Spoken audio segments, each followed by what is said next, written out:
Hi, Assalamualaikum and good afternoon to Madam Balkis. Today we will presenting our slideshow which is the landfill and waste composition in Malaysia. So before that, I will introduce to our group members. First one is me, is Muhammad Hakim bin Ibrahim, and my matrix number is 060T20F1078. Okay, second is me, Muhammad Faiz. Kalian, my matrix number is 0CBT20F1096. And lastly, me, Ahmad Fadil bin Ahmad Azzi. My matrix number is 06TET20F1075. Okay, to the next slideshow is outline of the presentation. So the first one is introduction. So what we have introduction which is establish the topic and related issue. Second one is introducing the data set chosen and objective of presentation. So the second one is the graph. Graph you have two graphs, which is waste composition in Malaysia, and the second one is a food waste per day. And the last one is conclusion, which have refers main findings, implication of the data, and offer recommendations. Okay, which that Madam sees this is data set chosen that Madam give it to us. Okay, the first picture is which is Malaysian is very dependent to the landfill of management of 95% waste that is generated in Malaysian. So the total of landfill that have in Malaysian is 296 landfill in Malaysia. Then another one picture, another slide. Right? Okay, this one is second one is waste composition in Malaysia. This picture is show about average of composition in Malaysia, that the highest we have a food composition with 44.5%, and the lowest is 1.6%, which is traps. Okay, next we go to the next slide, which is the objective of the presentation. So the objective of the presentation, there is 4 objectives for this presentation. So the first one is to show the total of operational landfill and non-operational landfill in every state in Malaysia. And the second one is to show the food and the kitchen waste per day in Malaysia. Then the third one is factor of waste composition, and the last one is the ways to avoid of waste composition. Okay, now I will pass to my friend Ahmad Fadil to present the next slide. So I will talk about the waste composition in Malaysia.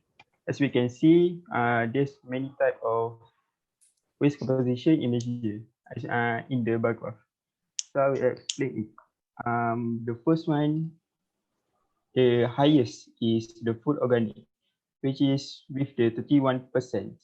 And the second highest is paper, 21%. The third, plastic with 40%, diapers 5%, and textile 3%, rubber 3%, wood 4%, yard 11%, which is the fourth highest, with glass 5%, metal 2%, and others is 1%. So for the next slide, I will pass to Faiz. Okay, for the next slide is food and kitchen waste per day in Malaysia. Okay, KL alone, around 300 tons per day.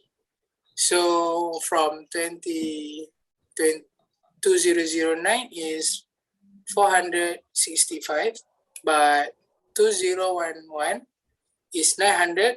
Okay, 4 years to 013 is 15,000 tons.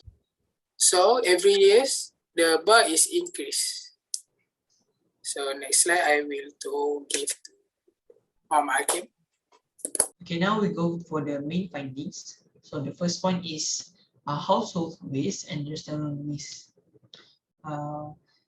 A little bit of food waste. What is food waste? Food waste is referred to the food for human consumption being discarded, whether it's not for its keep or beyond its expired, of date, or left it to spoil.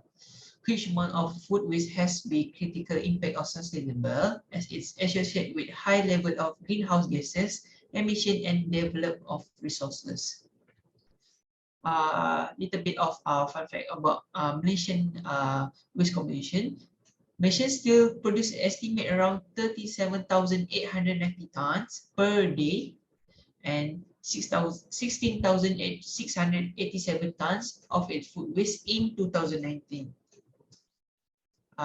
This is occur about because it has become a habit to the purchase item that cannot be recycled or used without feedback of the environment. Okay, we go to the main point, which is household waste and restaurant waste. Okay, the food and the beverages are considered as a basic necessity that account for more than 50% of daily consumer purchasing by Malaysian. According to Household Expenditure Survey report by Department of Statistics in 2018, this divided into the two categories, which the first one is the purchases of non-alcoholic food and beverages such as fresh milk, fresh vegetable, fish, and raw meat. And the second category of food expansion is cooked food in restaurant and ready to eaten by the customer. The second main finding is surplus material from the company. What is surplus material meaning? The surplus material is the excess material, unused material in the construction industry that are in excess of the constructed product or repair requirement after construction and pre-commissioning work is completed. Based on my research that have been run, the highest waste is from the textile. In 2018, Malaysia dumped of record 195,300 tons of textile waste, and SW Corp Malaysia revealed that the amount of textile waste entering our landfill had doubled from 2.8% in 2012 to 6.3% now. This makes textiles as the second most polluting industry. The second most waste in Malaysia is fiber. The main sources of fiber wastewater in Malaysia are skim, latex, serum, uncoagulated latex, and washings from the various processing stages. In average, 20 tons of fiber and 410,000 liters of effluent per day is produced by fiber factory.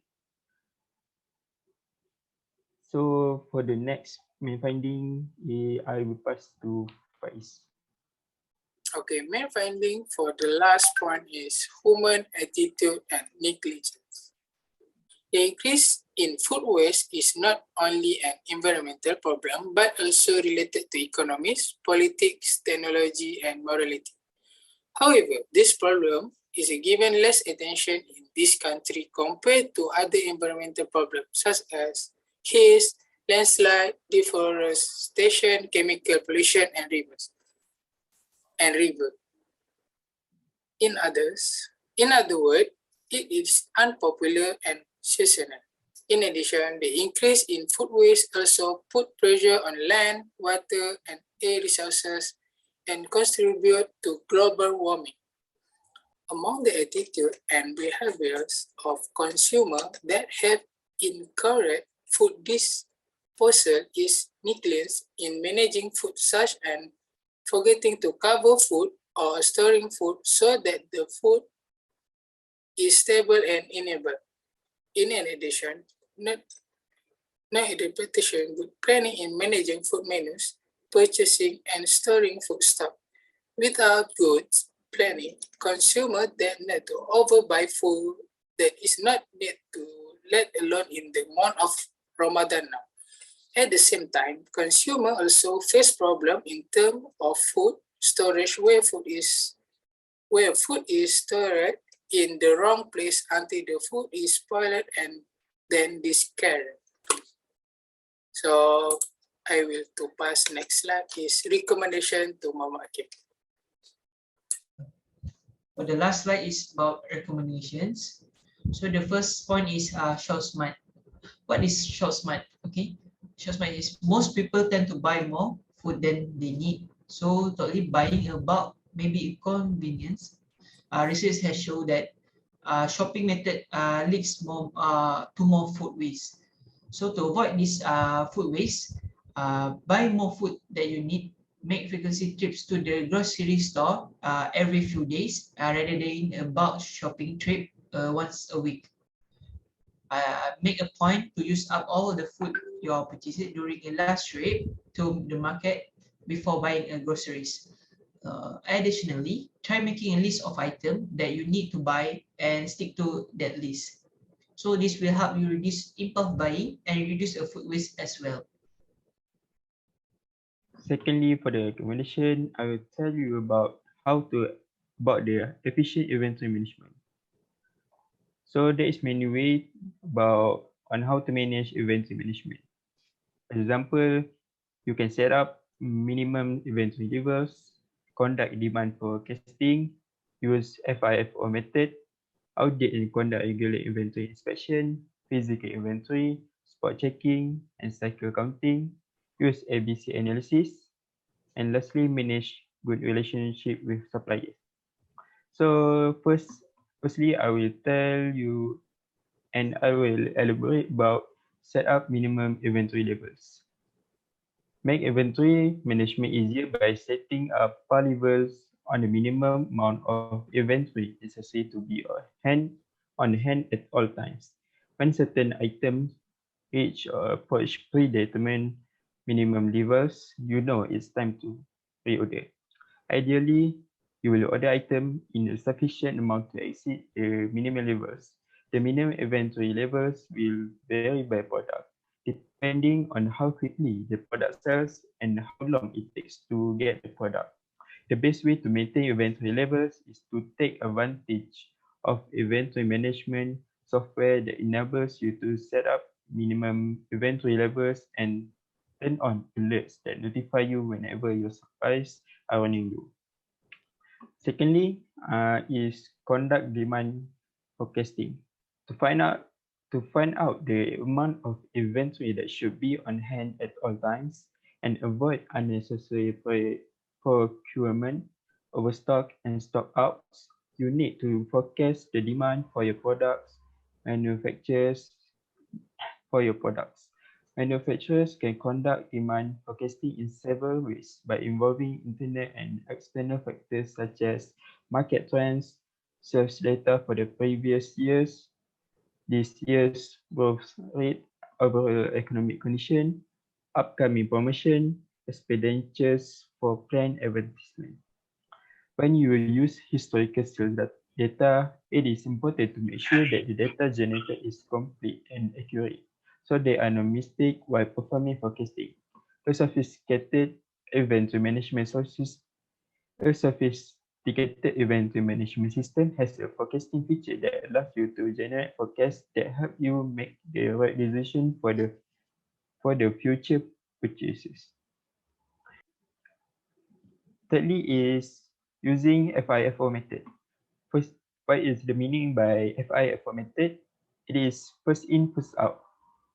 It is critical principle of inventory management. It means that your older stock first in must be sold first and first out, first instead of your latest stock. This is especially important for easily damaged goods, so you will not end up with unsellable items. The FIFO principle can also be implemented on non-perishable products. If the same item are always put at the back, they tend to get obsolete faster. You certainly don't want to sell something outdated or not worth selling.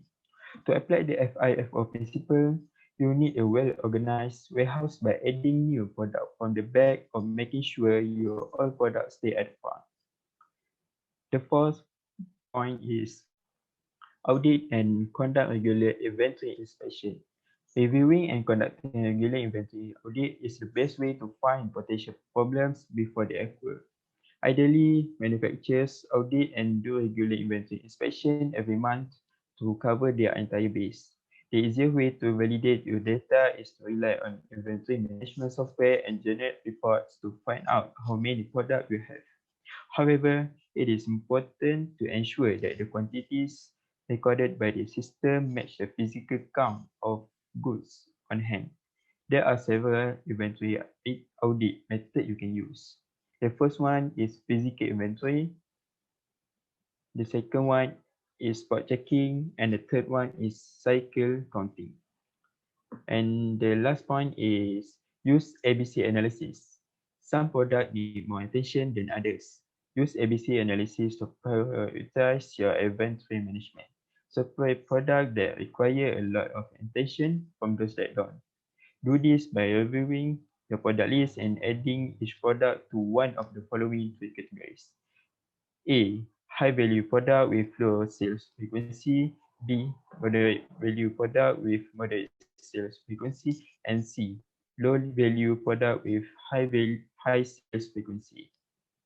Products in category A need more attention because the financial impact is significant, but the sales are unpredictable. Meanwhile, the product in category C require less supervision because they have a smaller financial impact and they are constantly turning over. And product in category B fall somewhere in between. For last point for recommendation is tightening rules against waste. Okay. According to Solid Waste Corporation of Malaysia (SW Group) statistics, every day there is an increase of about 400 metric tons of food waste, including untouched food from hotel, workers, resident, and other sources. On behalf of the government, they need to promote a culture of zero food waste and uphold it as a good value in the society. In addition, food premise need to start awareness campaigns so that they customers don't waste food. Taking the example of what is done in Japan. Sure, this awareness is very important because there are tens of thousands of poor families who do not get enough food every day. In addition, the practice of giving food lamp to those in need can also prevent food from being wasted.